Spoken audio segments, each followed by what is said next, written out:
జరిగిందా? సార్ ఆదిలాబాద్ జిల్లాలో, ఖమ్మం జిల్లాలో మీకు సవాల్ ఇచ్చిన పోలీస్ ఆఫీసర్ ఎవరు? అట్లా నాకు అంటే పార్టీకి ఆయన వల్ల నష్టం జరుగుతుంది ఎప్పుడైనా మీరు భావించారా? అట్లేం లేదు. నష్టం అంటే ఇప్పుడు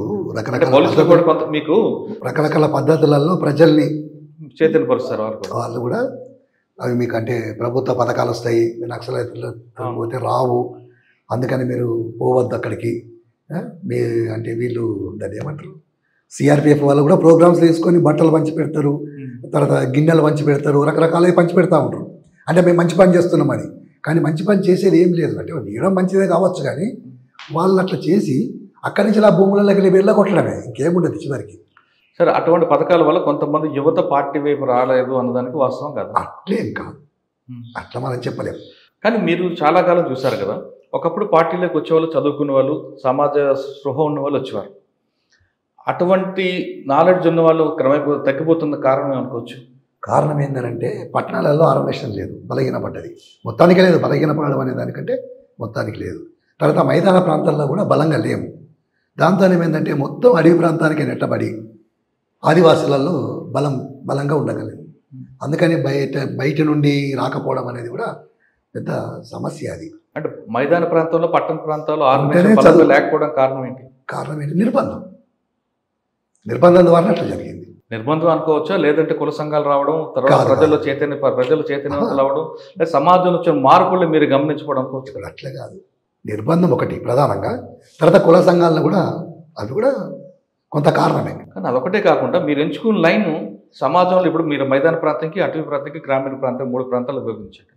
అటవీ ప్రాంతంలోని సమస్యను మీరు గొంతెత్తుతున్నారు కాబట్టి ప్రజలు మీకు సపోర్ట్ చేస్తున్నారు. కానీ గ్రామీణ ప్రాంతంలో ఆ సమస్యలు వేరే సమస్యలు, మైదాన ప్రాంతం తీసుకుంటే సమస్య ఇంకో రూపంలో ఉంది. అది గుర్తించడంలో మీరు విఫలమయ్యారనుకోవచ్చు కదా. అంటే అక్కడ ఆర్గనైజేషన్ చేయడానికే మా వాళ్ళు ప్రత్యేకంగా లేరు. గుర్తించడం అని కాకుండా అక్కడి నుంచి ఆ నిర్బంధ పరిస్థితులలో మొత్తానికి ఖాళీ చేసిన పరిస్థితి ఏర్పడ్డది. అట్లా అక్కడే ఉంటే, స్థానికంగా ఉంటేనేమో వాటిని గుర్తించగలుగుతాం, దానికి అనుగుణంగా ఎత్తుగడలు రూపొందించగలుగుతాం. కానీ అక్కడి నుంచి వెళ్ళి మొత్తానికి వెళ్ళిపోవడం జరిగింది కనుక అది సమస్య. అంటే నిర్బంధం అంటారు? నిర్బంధమే. అంతే, నిర్బంధం ఉండి కూడా మన పార్టీ పనిచేయాలి కదా. చెయ్యాలి కానీ నీకు మొదటి నుంచి ఆలోచన ఉండి అక్కడి నుంచి వెళ్ళి రిక్రూట్ వచ్చినప్పుడు యువత, చదువుకున్న వాళ్ళు కావచ్చు, లేకపోతే కార్మిక వర్గం నుంచి కావచ్చు, మధ్యతరగతి నుంచి వస్తే మనం అక్కడ చేయడానికి ప్రయత్నం చేస్తాం. కానీ అది ఆ రిక్రూట్ తగ్గింది లేదు. అది మీరు అనుకుంటున్నారు. కానీ మీ జనరేషన్లో, అంటే మీ తరంలో వాళ్ళందరూ కూడా సమాజ స్పృహతో వచ్చిన వాళ్ళు, ఇప్పుడు వస్తున్న వాళ్ళు స్వార్థంతో వచ్చిన వాళ్ళు. అది మీరు కనిపెట్టారా లేదా? స్వార్థంతో వస్తే ఎంతకాలం ఉంటారండి? కొద్ది కాలం ఉంటారు, వెళ్ళిపోతారు. అంటే ఆ మార్పుని మీరు గుర్తించారా? గుర్తిస్తాం, కానీ వాళ్ళు అట్లాంటి వాళ్ళు ఎక్కువ కాలం ఉండరు పార్టీలో. దానికే కదా ఇప్పుడు మీరు అంటే అనుకోండి, కొన్ని సంవత్సరాల పాటుగా అడవిలో ఉన్నారు, తిండి లేదు, తిప్పలు లేకుండా నడిచి ఉంటుంది. ఇప్పుడు యువత అలా లేదు. వాళ్ళకి డ్రగ్స్కి వేరే విలాసాలకు అలవాటు పడ్డారు. సెల్ ఫోన్ ఉండాలి, కరెంట్ ఉండాలి, ఏసీలు ఉండాలి. ఇటువంటి మారుతున్న జనరేషన్కి అందరూ కాదు, కొంతమంది మీకు వాళ్ళు ఎందుకు రక్త సంబంధం కన్నా వర్గ సంబంధం గొప్పదని నమ్ముతారు అనుకుంటున్నారు? ఇప్పుడు దాన్ని వర్గ సంబంధం, మీ తరం వేరేనా? మీ తరం త్యాగాలు చేశారు. మా తరం అయినా ఇప్పుడైనా కూడా త్యాగం చేయాల్సింది ఎవరైనా లేకపోతే ఈ సమాజం అయితే మారదు. ఈ సమాజం మారాలి, అందరూ సమానంగా బ్రతకాలి అనుకున్నప్పుడు ఈ సమాజ మార్పు కోసం కొట్లాడాల్సిందే. మీరు చెప్పింది కరెక్టే. కానీ అటువంటి స్వార్థపరం ఉంది కదా ఇప్పుడు.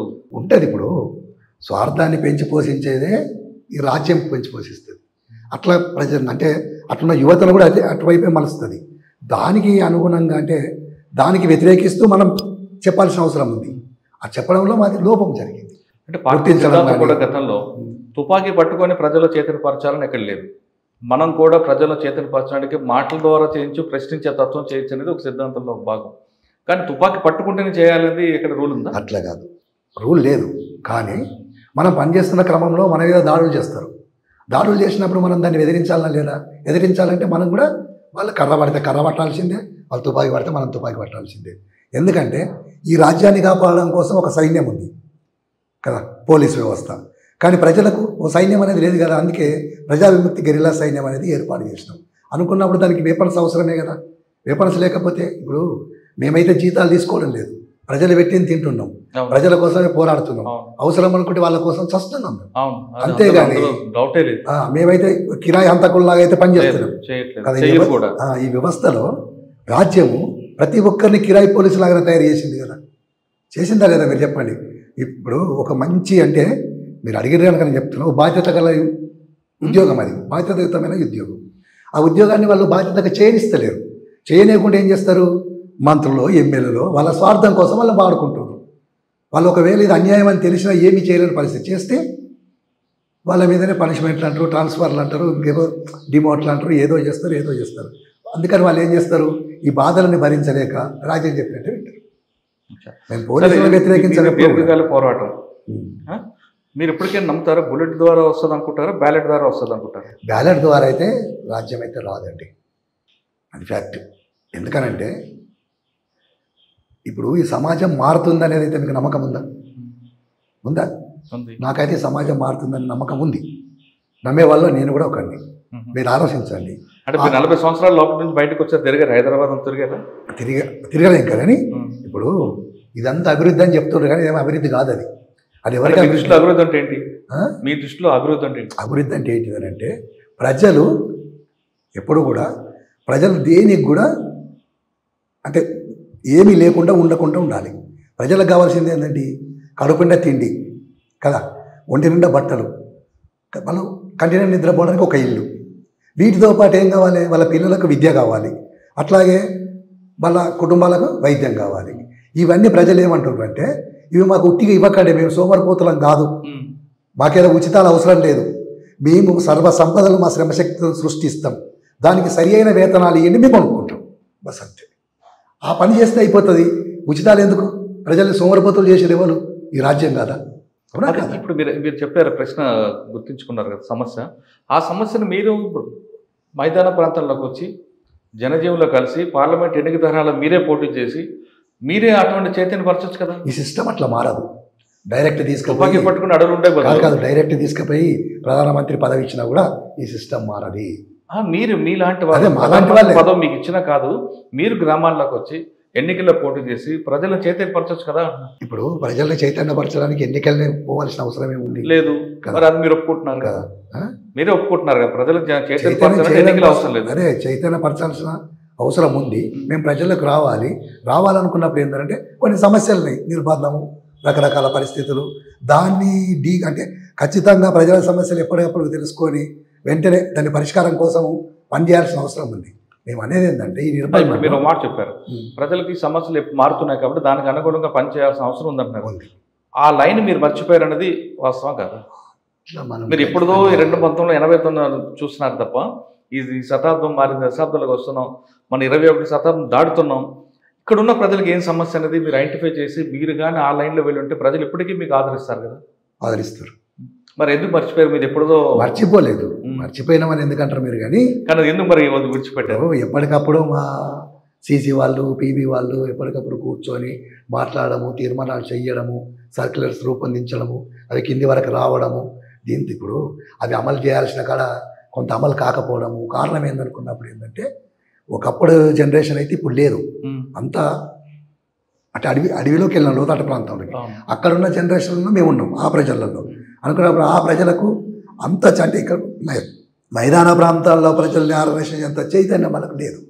మళ్ళీ తీసుకురావాలి కదా మీరే. అదే మేమే పెంచాలి అనుకున్నప్పుడు ఏంటంటే మేము వాళ్ళ వెంబడి ఉండి చేయాల్సిన అవసరం ఉన్నది.